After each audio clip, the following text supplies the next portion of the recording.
Tonight, it's already 8 o'clock, but I'm going to talk about it, show you some tooling, and then I'm going to do it. I might start on it tomorrow. I got some stuff going on. Probably Friday then, maybe Saturday.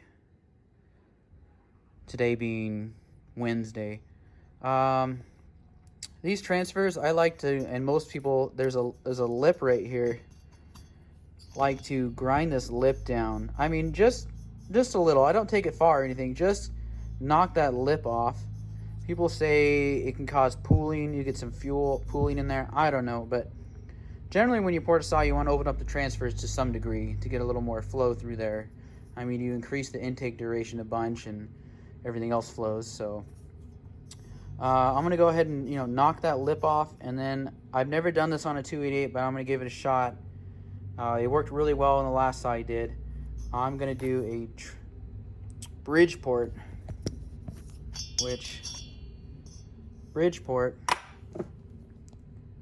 you basically just grind a channel from the front of the port down to here, and you end up getting more transfer then. So as the piston comes down, it's compressing the air in the case, and then the air is going to be loaded right here, and then as soon as that opens, it's going to shoot air out this direction, which is what you want because the intake's over here, so it'll push and chase that exhaust gas out.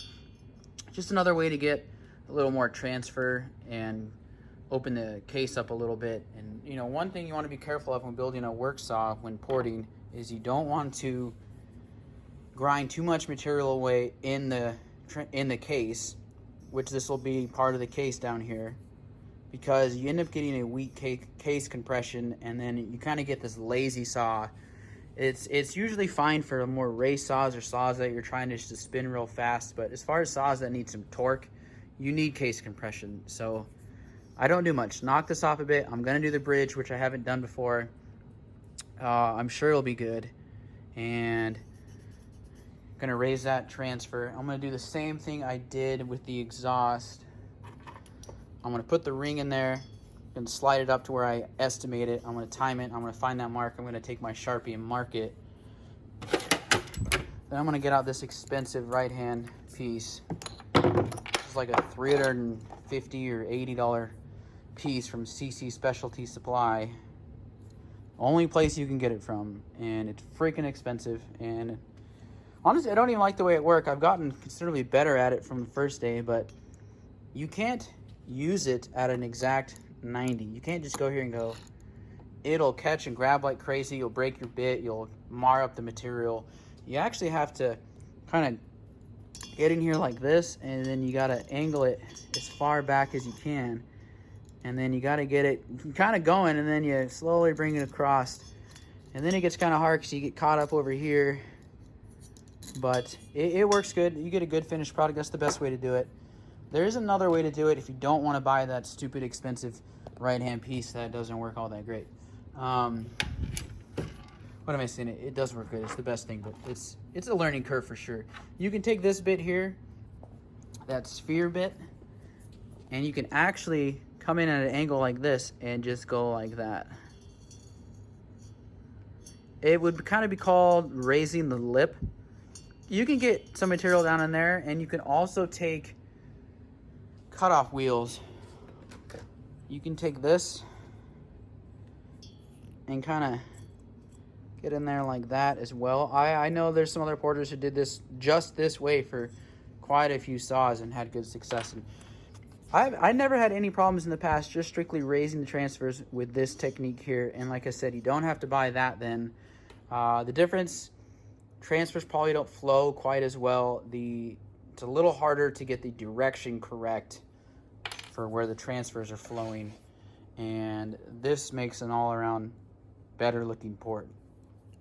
And I'll show you when I grind on this, it'll look really ugly. And the thing that really saves the day is polishing again. I'll take it to 120. I'll come in here with 120, and it'll look night and day different again between the roughed in and the finished product.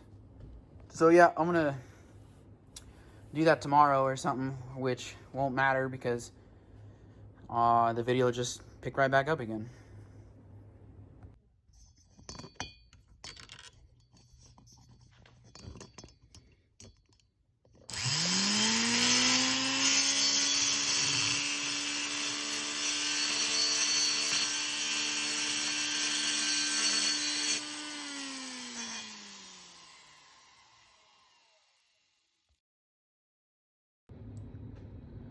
here's my, not necessarily my first pass, but my first go at it. I probably went over it 3, maybe 4 passes. And basically, with this type of grinder, you know, that one, you pretty much have to start on one end and then go to the other. It's not necessarily something you just kind of grind a little bit here and there. It's you have to make passes with it, because sometimes when you first start out, you get some chatter, and then you kind of got to let off the pressure, and it'll smooth out, and then you can kind of get the pressure back on and then go. And like I was saying, you can't just go straight in and then go across. It's actually more like this. It ends up being about like this. I tried to get some footage, and I did put a little in the video, but there's just not a lot of space in there to have a light and my phone hanging over it and have the grinder in there. So I'm gonna go ahead and, I'm probably a little bit high still, but I'm gonna go ahead and check my timing. I wanna make sure this edge down here isn't sharp. You know, if you got anything that's gonna scratch your piston, you don't want that to happen. So I'm gonna time it. It's probably a little high or low, like I said, still. And then I'm gonna get back to grinding. I'm gonna get the roughed end all done on this side, then I wanna move to the other side. And it's roughed in. It's not too bad. You know, I still gotta polish it, and then I'm just gonna take this to 120. Simply only using 120 in this, and then I gotta re-bevel it and smooth it out a little more, and we're good to go for the one side.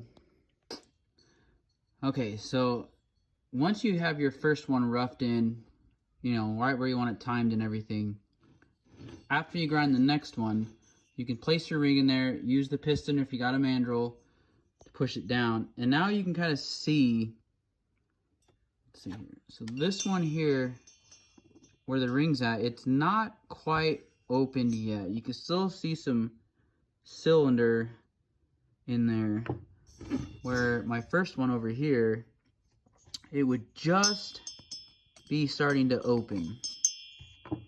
This is also a good way to be able to tell how flat they are. I mean, some saws from the factory, a lot of steels have slanted where they open first on the intake side, and I've done that, and I haven't found it to be any better doing it that way.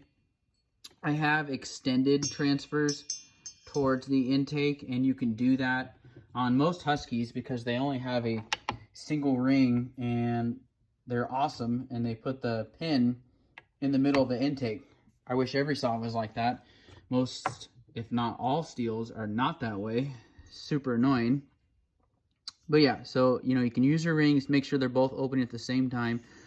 And this is the one I'm still working on. Yeah, I still have some cleaning up to do, and I need to raise it just a little bit more, and then I can start in on the polishing. Alright, I got it roughed in. One thing I didn't touch on, and I don't do this a whole lot, it just depends on which cylinder I'm doing. Sometimes to get these, actually it's very specific. You can only go right to left with these, that's just the way they spin. I guess if you had a different bit, maybe go the other way, but specifically in this, because this is really shallow here, you can't get your bit way up in there as you go across. You're not able to get this corner right here. It ends up kind of coming up high. So sometimes I will take this here and I'll go in, and then you can kind of literally just like this kind of get this corner and get up here just a little. And then also almost every saw you have to get up through here, and I can usually do that with the normal kind of cone bit I use. It's really hard to explain. You just have to figure that one out as you do it. I still have to do these lowers just a little bit and do all the polishing. And I'm going to have to go on CC Specialty Supply and check this out. I think it's called Collect. The collar right there, it must be worn out or something, because I was having a heck of a time to get any of my bits to stay tight in there. Again, really annoying. I mean, this thing does a great job, but it's super finicky. I really don't care for it that much, but there's no other options, and that's just what you got to live with. So it works. Investigating with this right hand piece here.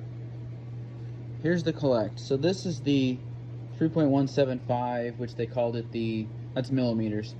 On their website they call that the 1/8 collect. So at $429 just for this, it doesn't come with any other collects, no extra parts.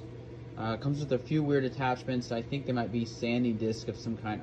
I've never used them, probably won't ever.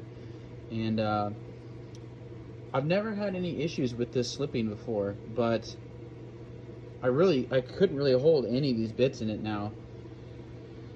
And so I got on their website, looked. This little collect right here, $60. And they come in 3 sizes, 1/8, 3 millimeter, and I think it was 3/32. Can you believe that? $60. So I went ahead and measured all these shafts, and they're supposed to be 1/8 shafts, but this actually comes out to anywhere between 2.85 and 2.92 millimeters. So I think I'm actually going to order the 3 millimeter collect, which, like I said, 60 bucks. So I guess you got to pay to play. And another thing, there's no other things like this on the market. That company sells a few others that are kind of big and even smaller. I feel like if you went even smaller, you risk it's probably too fragile, and any bigger probably doesn't really fit. They sell just this part here, which is basically the whole machine, for $330. So you get $100 off if you don't buy the shaft. I mean, just ridiculous. Someone, as much as I hate to say it, I wish somebody would send this over to China and say, hey, build this, sell it for $100, because I'd be a customer for that. Alright, so I'm ready to put the final touches on these transfers. 120 grit the whole way, got all my pieces trimmed out, ready to go. And with this, you actually gotta coil it up by hand and kind of help feed it in there, and just go at it. So my grinding was pretty smooth before I even had to polish it, which you can't really, that's with one piece of sandpaper. I still have to bevel it, and this corner over here needs a little more touch up. So go ahead and cut a skinnier strip, a little shorter as well. So you can basically just hit this spot right here. And then all I got to do is bevel it, smooth it out a little bit, and get onto the lower transfers. Nothing different here. Gonna bevel it. Use a little buffing pad ball thing, and we're good. Still gotta take off this lower part, get to that next here. And there you have it.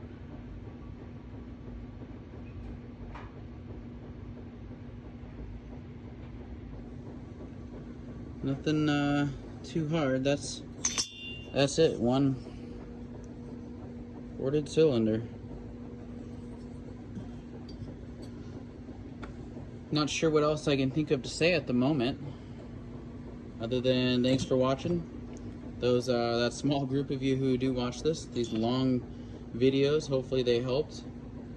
You know, if you got questions, shoot me an email. I'll leave my email in the description.